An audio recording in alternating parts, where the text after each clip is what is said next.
Guys, everything is done bigger in Africa, okay? Don't let the Western society fool you to think that their little culture is where it's at.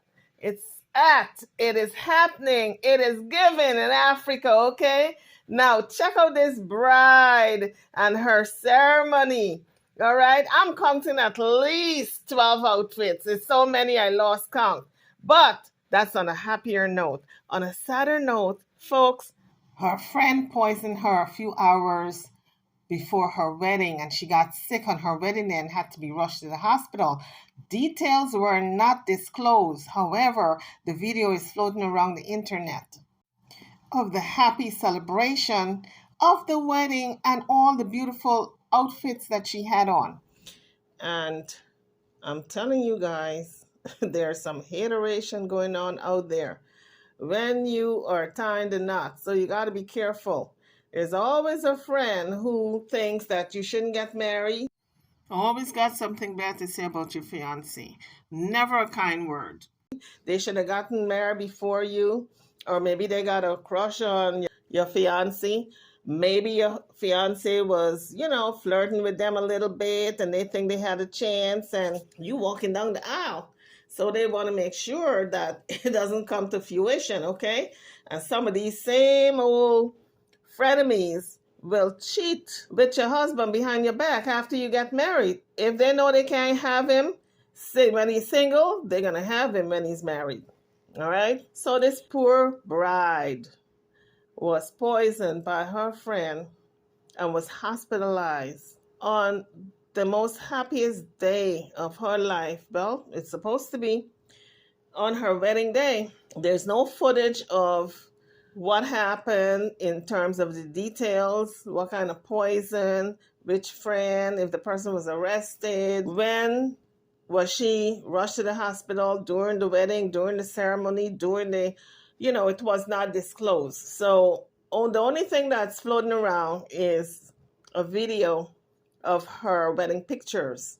And it says that she was poisoned by a friend a few hours before her wedding. And so that got me to thinking that at what point did this friend feel as though she got to poison this woman? And for what reason? Because a lot of times when this is so drastic, in my opinion, to try to kill somebody on their wedding day, which tells me maybe the friend maybe had an affair with the now husband, or they were flirting and maybe she thought she had a chance. And sometimes it's none of those. Sometimes the person just plain old jealous that you are forging ahead in life. They grew up with you and you've always had the best of everything. You've always had the best job, the best clothes, the best everything. And you're better looking. So it could be maybe that's what they're jealous of. That's what the person who poisoned her is jealous of. So guys, I'm telling you, you got to be careful of these frenemies. They're wolves in sheep's clothing. They come around you smiling and they want to help you in everything, giving you advice of how you should leave your man. They don't have a man, but they quick and ready to give you advice of how you should leave the man that you with. That's because they don't want you to have a man. There's an old saying, misery loves company. Some of these females out there, they don't have a man, can't secure a man, and nobody's coming around them. Even the beautiful ones, you'd be surprised. Some of these beautiful women, like those Instagram models, a lot of them don't have men because they're so fake. Everything is fake. Men don't want that. Men like looking at it because a man likes to look at eye candy, just like women. But when it comes to the touchy feeling, you feeling plastic, when they take off, they go to bed, they got to strip all the makeup, the foundation, the rouge, the blush, the eye shadow, the blushing powder, the rouge, the eye contacts, all the mascara and the eyeliner and the lipstick. And that's just the face. By the time they get to taking off their weaves, their lace front weaves, or the lace front wigs, and their extended nails, honey, the man don't know what the hell is laying with him. Could be a goddamn alien from Planet X, okay? That's what it looks like. And that's why a lot of them end up single. And then they start touching and feeling all the breast is all fake. It's all plumped up. But when they touch it, it don't feel real. When they touch the butt, they can feel the lumps and the bumps and it don't feel real. It's not nice and soft and squishy the way nature intended it to be, all right? A lot of these men, they go right there in Africa and they pick up one of them homegrown women, all natural, okay? And they marry them. I got a brother who went all the way to Africa to find him a wife in a little village because he knew that woman would be authentic, nothing about her would be fake. But don't get me wrong now. A lot of these beautiful women in Africa who got money, they got a lot of fakeness about them also. So if you're looking for a wife in Africa, you got to go to them little villages, remote villages, where the people don't have a lot of money to do no type of plastic surgery. All right? So that's what a lot of these brothers do. They go to the motherland and they find them a wife because here in North America, you pick up with a woman, you don't know who you're getting. You don't know what you're getting. She looks beautiful and all, and then she strips all that stuff. And let me tell you something. The surprise for a lot of guys when they find out the woman ain't a woman. She's a man. Born a man. Acting as if she's a female and trying to pass himself off as female. That is what's going on. So a lot of these guys are not about the ish anymore. They're throwing in the towels and say, listen, I'm done guessing who you are and what you are and what you got and from what is implanted and what you don't have. I'm going to the motherland and find me a natural woman who I know didn't do nothing to herself. I can go to bank on that. So, folks, getting back to this poisoning. I don't know if the person who did the poisoning is in jail, but it should be in jail for what they did to this young woman on her wedding day, no doubt. Are you kidding me? Anyway, YouTubers, drop your comments. Tell me what you feel and how you think about this video. It's crazy, but it happens. People get very jealous of you when you got everything. And it looks like if this young woman married a man of means, look like if he's one of them rich men, kind of look like an Arab or something. Well, he's got some money, I can tell, from this extravagant wedding. Because, you know, Portia Williams just had her wedding. And she had how many changes? But 4 or 5? This Portia Williams don't have nothing on this woman, okay? This woman had so many changes that I lost count. But that's how they do it up in Africa. Africa is big on everything. And, you know, because we were brought up in the Western society, we are not even aware that all this extravaganza, all this wealth is there in Africa. It's not only the riches in terms of the diamonds and the natural resources like the gold and the bauxite and all of that stuff, but it's also rich in education. Remember, the first university was founded in Africa in Timbuktu, Mali. So don't believe the hype that the American media puts out about Africa. They want you to think that Africa is so poor and, oh, pity, poor boy Africa. Oh, we feel so sorry for you. No, honey, them people live very well. But the people are in a league by themselves. What Western society like to show is all these poor villagers and all these orphan children. But let me tell you something. There's poor everywhere. Even in America, you can go to Appalachian Mountain and all those places, and people are so dirt poor. They're living in these little cabins, sleeping on the floor, and they're living in shacks.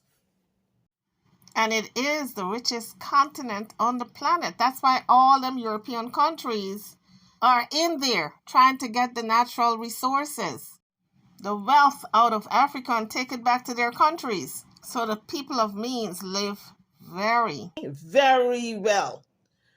The women, Western society ain't got nothing on those women. Okay, those women can dress their behinds off. Of course, there's a large segment of the population who are poor. But I'm talking about the people of means, the middle class, the upper middle class, the wealthy, the filthy wealthy. When they put it all together, put themselves together and their homes, etc., Western society don't have nothing on these people. Those women can dress their behinds off, from the makeup to the clothes to the nails to the, you name it. The Africans were doing this stuff long before it was even in fashion, all right? And deviating a little bit, this butt that's in, you know, the big butts that people running down to get the BBLs in the DR, the African women have always been robust, okay? And the European women kind of fashioned their clothes to look like if they had butts. Remember back in the 16th and 17th century, and even before then, they would wear these can-cans that pushed out their buttocks. They were also called petticoats. I remember my grandmother had several petticoats. I remember it well.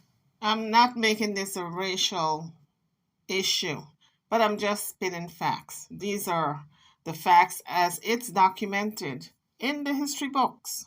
Go check it out. That was the European women trying to emulate the African women big derriere.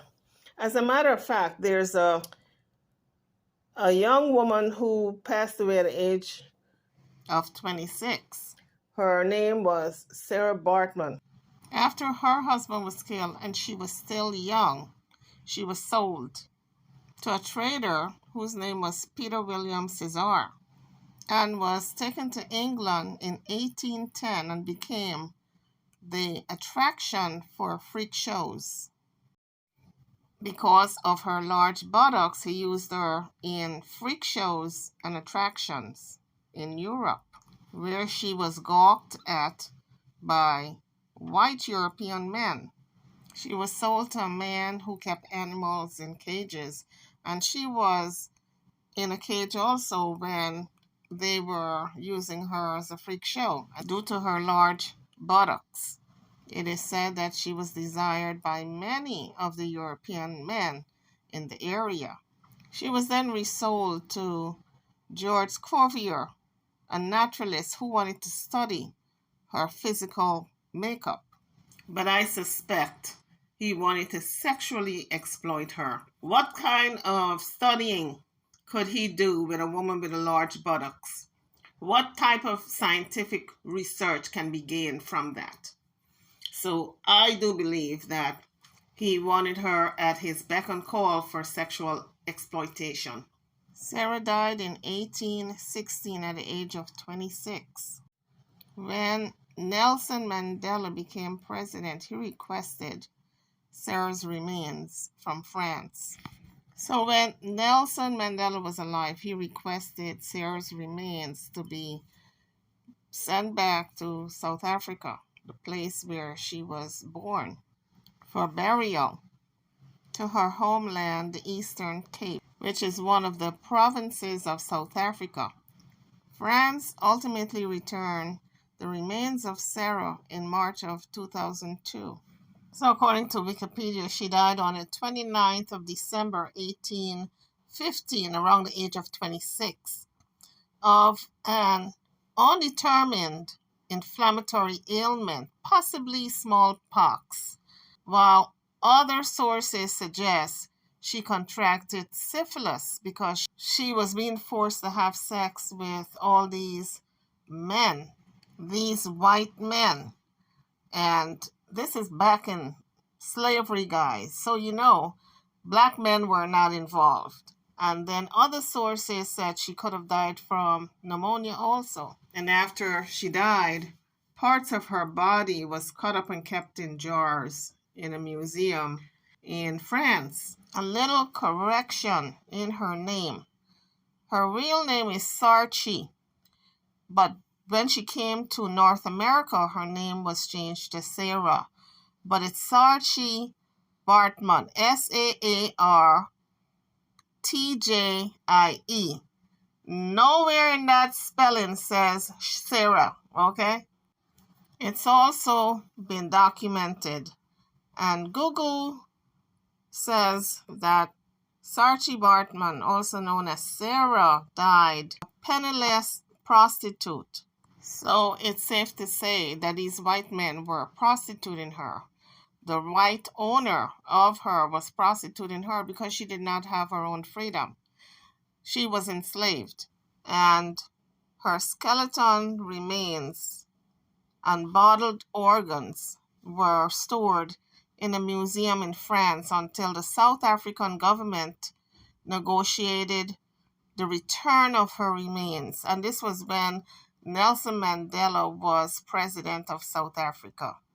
So her remains were taken back to South Africa, where her remains were buried.